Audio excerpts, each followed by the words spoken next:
Got an LG Tromm Dryer. Just gonna start a normal load. Got the top off, so you can see making that noise. It does smell a little burnt. Doesn't do anything. And if I do this, give a little push, it'll go. Start rotating.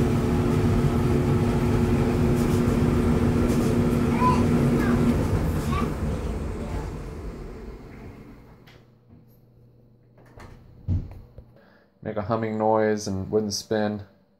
It'd heat up but wouldn't spin, and then basically it'd start to smell like burning a little bit, but if I gave it a little push, it would start to rotate. So the belt was fine on it. Basically the belt that goes around it, I disassembled it. I wasn't thinking, but I replaced the belt and it's fine. Let me see, here's the belt right here. So if this belt's broken or missing, it should just be strapped around it like that. When you take it apart, you'll see. If it's not there, replace that, and that'll be all you need to do. It was still there. It's not frayed or anything. So what was strange was that it was making noise. So the motor was fine, but it wasn't spinning. So I thought, okay, it could be seized up or binding. Like there's too much load on the motor to keep it from spinning, 'cause it's not powerful enough. So then you check your wheels, all your little rollerblade wheels. There's lots of videos on how to disassemble these that are really good. I won't redo that. So there's two there on this front loader, and then not there. Where is it? Oh, here it is. There's two on these, and they all work fine. They spin easy, free. So those weren't loading it up. I have seen people find clothes or dolls or something in there that stops it. That would seize it up. Okay, so nothing was loading up from spinning. The belt wraps around the motor and then through this idler pulley.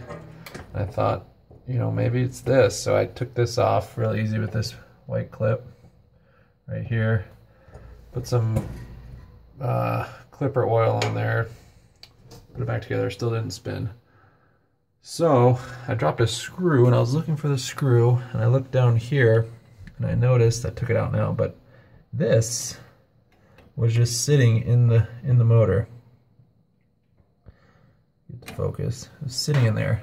And this is the actual, I think how it gets the magnetic, basically field or magnetic force on the motor to spin it back and forth, positive and negative, polarizing, whatever terms they are. So I noticed these two, one had just fallen out before and I didn't know what it was, and then I saw the other one in there. So the actual motor, this is one of them, looked like it was arcing on there against the motor. So I'm assuming it got heated up and arced, and then I thought about maybe trying to just put it back in there, but it doesn't really work that easily. There's springs and it's the whole system, and I'm assuming, well, basically that explains, because there was one in there, and that explains why I'd have to push it. So with just one being in there, it didn't have a negative magnetic charge on both sides. So basically it would just sit there and then I'd push it, and this would get to the next positive, negative, and it would start to go with just one metal side.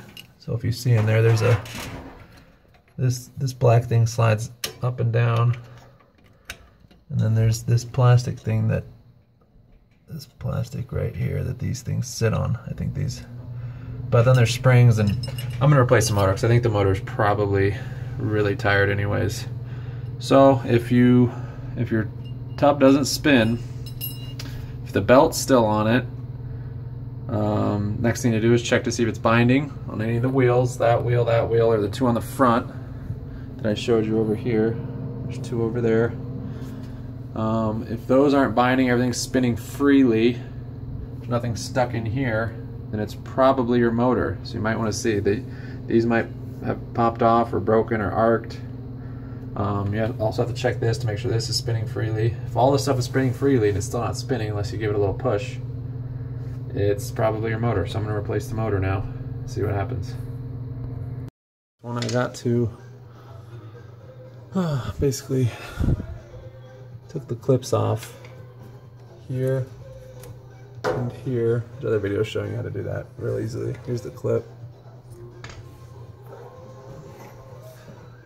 Here's the clip. You just basically push down on this side, the flathead, push down this left side of the flathead, and pull it out. It's like a connector. Got that off, and then the other video saw, oh, I take this thing off, and then I disconnected this wires harness. All good. And I got to start pulling on it, and it just pulls the fan, pulls this.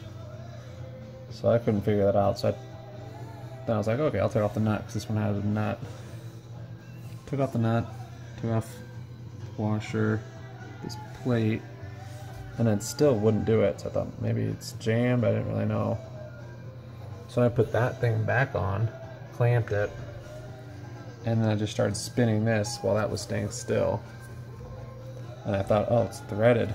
But then I realized all I was doing, I was spinning it, was I just broke the seal because it was stuck.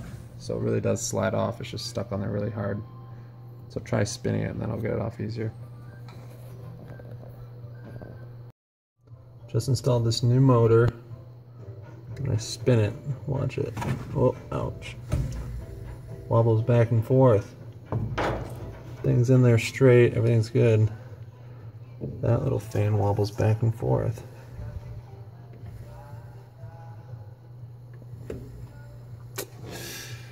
Hope that's not a problem.